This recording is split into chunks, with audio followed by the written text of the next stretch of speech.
Hi students, welcome to Science Extension and Module 1, the Foundations of Scientific Thinking. Once again, we're going to try and cover a couple of different concepts within the one video, which I will split up into smaller sections, because this time we want to have a look at some of the ethical frameworks that may impact on scientific research. So we want to analyse the influence of ethical frameworks on scientific research over time, including but not limited to human experimentation, experimentation on animals, biobanks, and the use of research data. So in this kind of little mini series of videos that will bring us to an end of Module 1, we're going to look at ethics and morals and see if we can figure out the difference.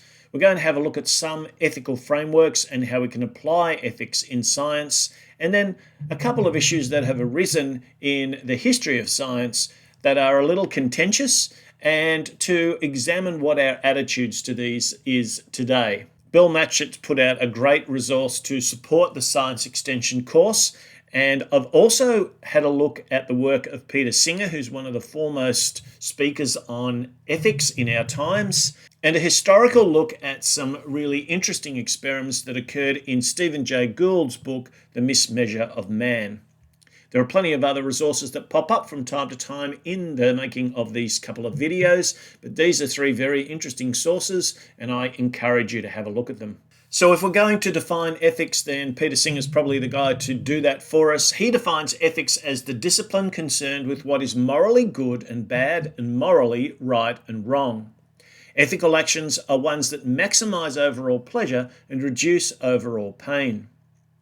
Singer postulates that if we are to live a fully ethical life, then this will involve doing the most good that we can. I guess one of the important things to talk about when we're talking about ethics is the contrast between ethics and morals.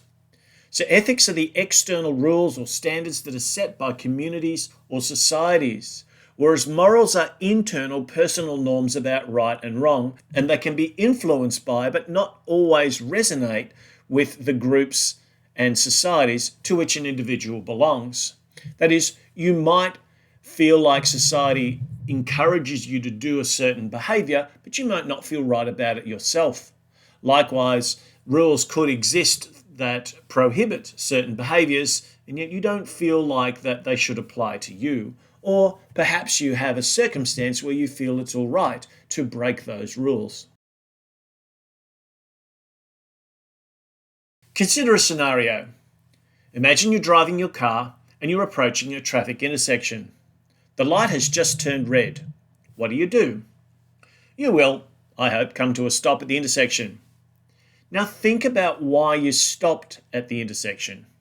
Did you do it because it's illegal to cross the intersection when the light is red? Or did you think about safety issues associated with not following traffic signals?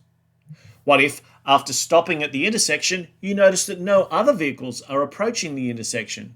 Will you be tempted to cross the intersection even though the lights are still red? Since we live in societies among many other people, our behaviours will affect the people around us.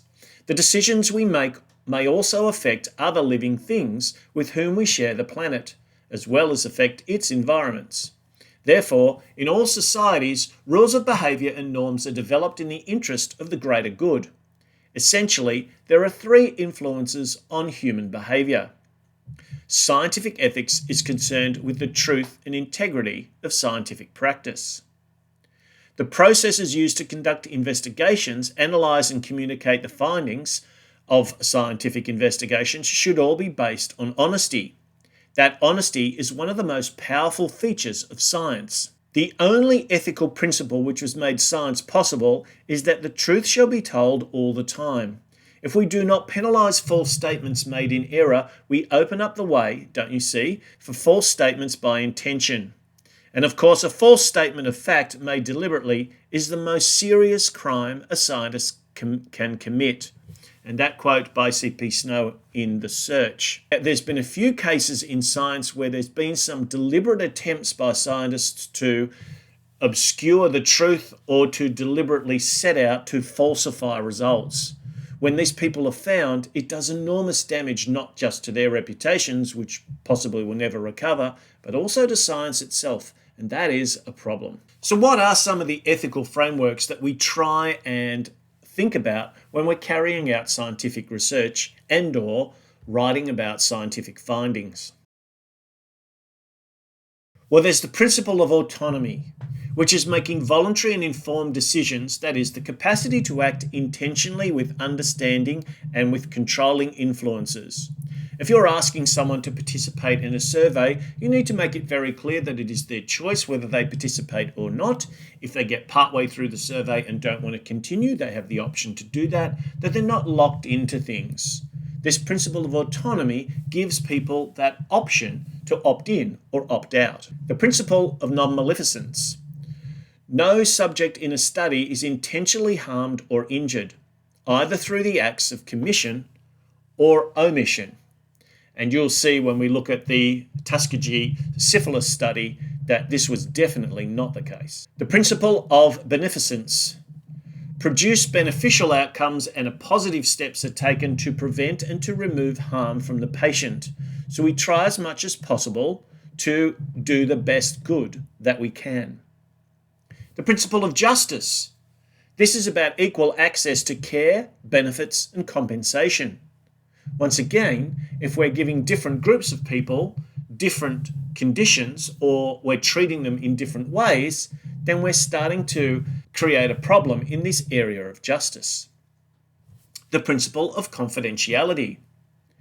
It's important, especially in medical studies, to maintain anonymity and privacy. You may have been someone who has had their own privacy compromised when someone has hacked into a significant organization, such as a health organization, and you've maybe received some information that your personal details have been compromised. It's a real invasion of privacy. And it's one of the things that's very, very important when we're carrying out science, that we're able to maintain and guarantee anonymity and confidentiality for our participants. And the principle of non-deception.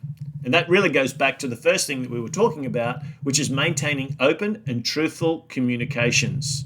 It's about not trying to deceive, not trying to analyze your results with significant bias, and also not omitting results that you think may not reflect well on your conclusions.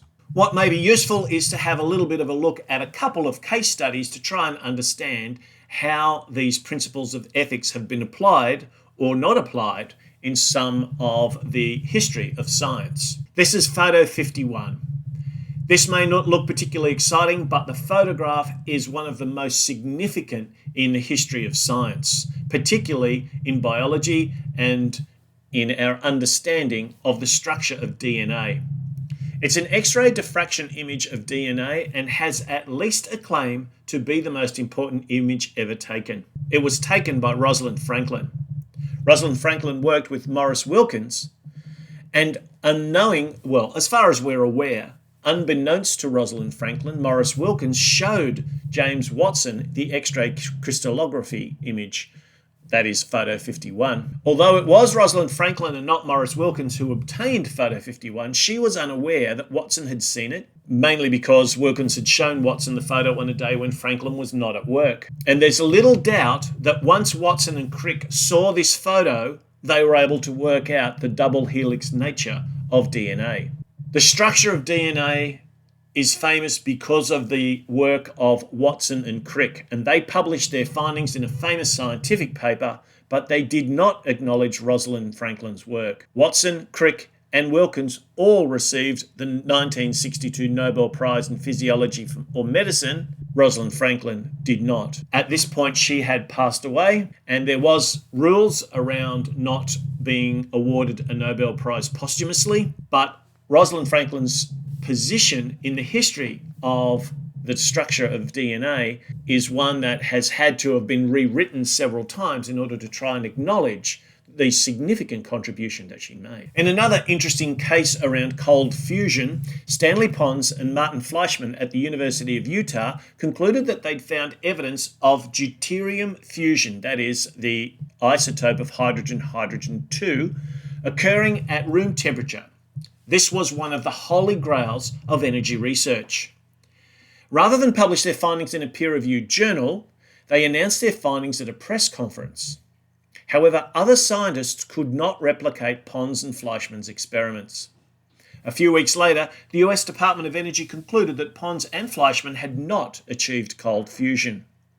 Although their work was not considered to be scientific fraud, it was unethical as they did not follow the scientific process. One of the things that's critical about the scientific process is that methods are so clearly written that other scientists can follow those methods and ideally come to the same conclusions or gather sets of data which are very similar to those in the original experiment. This allows science to continue to move forward, and if an experiment cannot be repeated, then we have to ask questions about its validity. There is quite a history of ethics in research, and it's probably a useful thing for you to delve into a few of these. It's very hard to cover lots and lots of examples, and sadly there are way more than we would like there to be. The Nuremberg Code in 1947 created 10 principles that focused on risk-benefit and informed consent. The Helsinki Declaration in 1964 suggested that research should be reviewed by an independent committee. In the Belmont Declaration 1978 discussed the principles of justice and how they might be applied. Federal policy was created for the protection of human subjects, and we have a national statement on ethical conduct in human research.